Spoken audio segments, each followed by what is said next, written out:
how to add a stop on Uber. Hi everyone, welcome back to our channel. In today's video I'll simply guide you through the steps on how you can add a stop on Uber.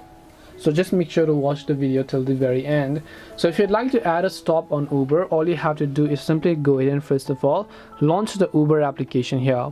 Once you launch the Uber app, maybe you're trying to book a ride and then you want to add a stop. To do this, first of all, tap on the enter pickup location option. Tap on this confirm pickup option after you just go ahead and select your pickup location here. So just go ahead and select confirm pickup. Now if you want to basically add a stop, so let me just come back, tap on enter location or whatever else you prefer, tap on search, and then once you select your pickup location, in this case what you want to do is you simply want to go ahead and tap the plus icon right next to it. So let me select a random pickup location, tap on confirm, and then you'll find the plus option right next to it if it is available. Once you've done that, you'll be able to successfully add a stop on Uber.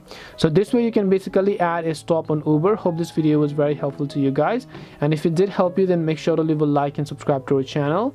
If you have any questions, then feel free to leave them down below. Thank you very much for watching till the end of this tutorial, and see you in the next video.